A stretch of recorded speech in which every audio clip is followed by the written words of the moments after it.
this is Commissioner John Mannone, and I want to talk about a serious allegation repeatedly told by community insiders that are strongly opposed to my anti corruption message. The story being told is that I unethically voted to settle a lawsuit with an employee that was either, depending on the storyteller, my campaign manager or I represented as a lawyer. This story is absolutely not true, but don't trust me. Let's ask the employee at the center of all this hullabaloo. Richie Zappa. Richie is a graduate from Oceanside High School in 1983, and he has been a sanitation worker for over 34 years, including one of our regular drivers for the last 16 years. Richie has been kind enough to talk to us about these false rumors. Rich, I want to thank you for allowing me to interview you about this important matter. First of all, we have Joe alleging that you are my campaign manager. Just want to tell the public, have you ever been my campaign manager? Absolutely not. All right. Also, there's been other allegations by Joe and other people that that I was your attorney. Some people might not know I'm an attorney. I don't practice.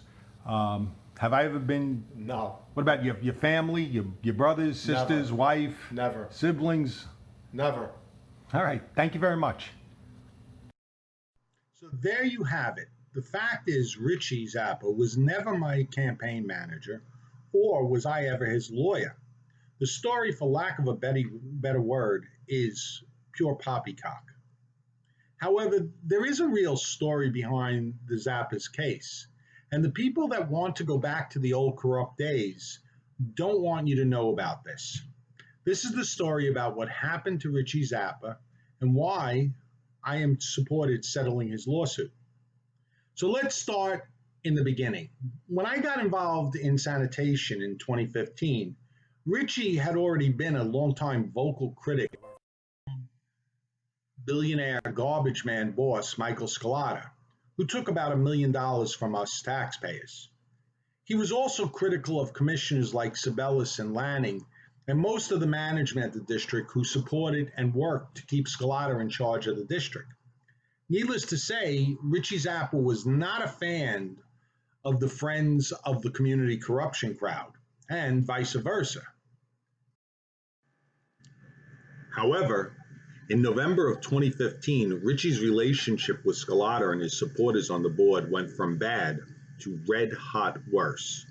In that month, a former employee, Joe Cibellis, brought a taxpayer lawsuit to recover the $1 million paid out to the Scalatas, and named the 3 commissioners who voted to keep Scalata's paid consulting gig.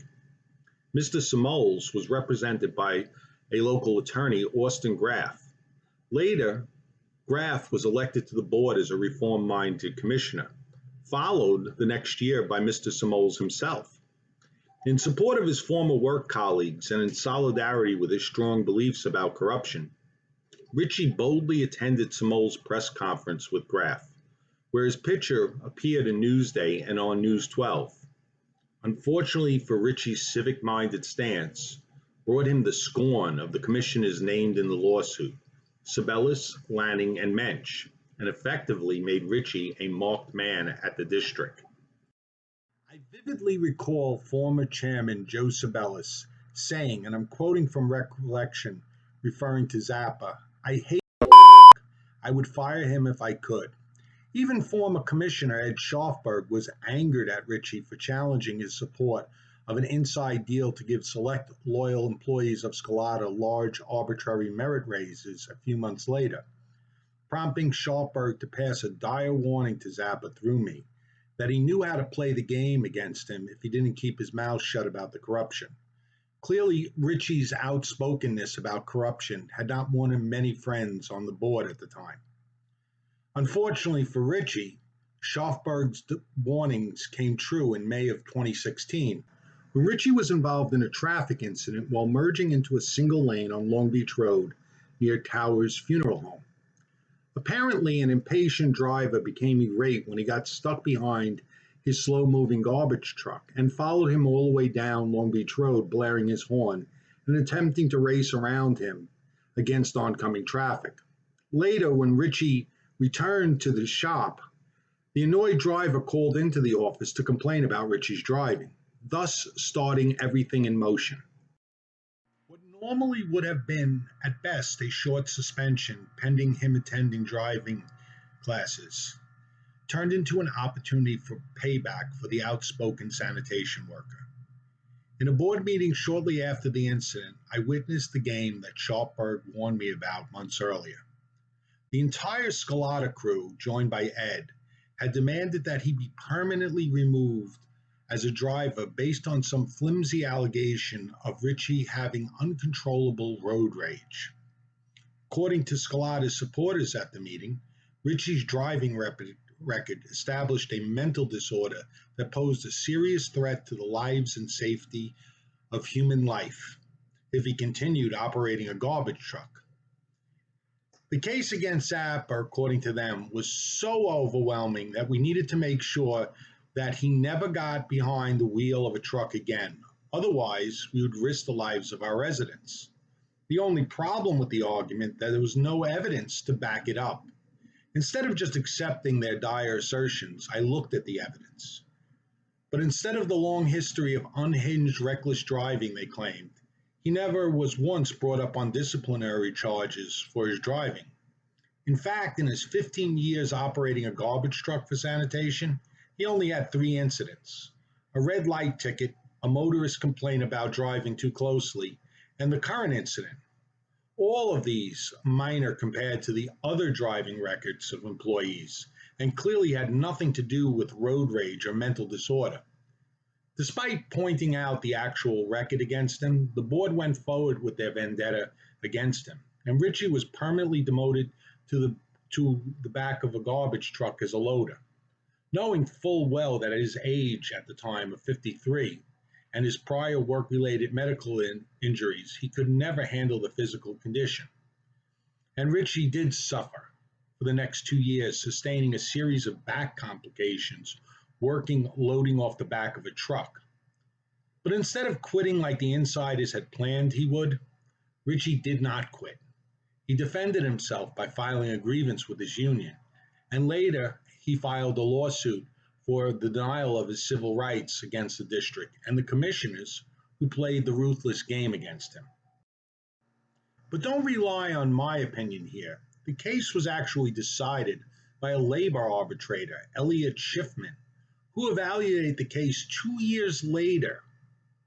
Mr. Schiffman made the obvious conclusion that the district acted arbitrarily and capriciously in refusing to reinstate Zappa. He also stated the conclusion that Zappa could not be trusted behind the wheel because of his inability to control his anger was fatally flawed. While the arbitrator had compelled the district to reinstatement, Richie still had a federal lawsuit and was still costing the taxpayers tens of thousands of dollars to defend. So the question remains, why did I vote to settle his federal lawsuit? I guess the easy, superficial answer is that it was time to settle and stop spending on defending the old commissioner's political vendettas. But there is a more profound answer for me. Richie Zappa had put his neck out on the line to stand up to people who took $1 million from us and our children, and in the process stood up for all of us. And while most people at the time had whined and complained about corruption, Richie had been an outspoken critic for decades. And when Joe Cibellis brought his lawsuit to challenge our community machine, he courageously placed his face on Newsday and News 12 for the entire world to see, including the eyes of Scolata and Cibellis, the people that controlled his livelihood. I cannot help to realize that it is this kind of courage from people like Zappa that is, by its nature, heroic. And it is the root of what makes our community and nation a better place to live. And if we allow those amongst us to target and destroy people like him, then we will live in a world someday with no heroes. This is Commissioner John Mannone, and thank you for listening to me. Please, if you like this video, like, share, and comment. I look forward to hearing from you. Thank you.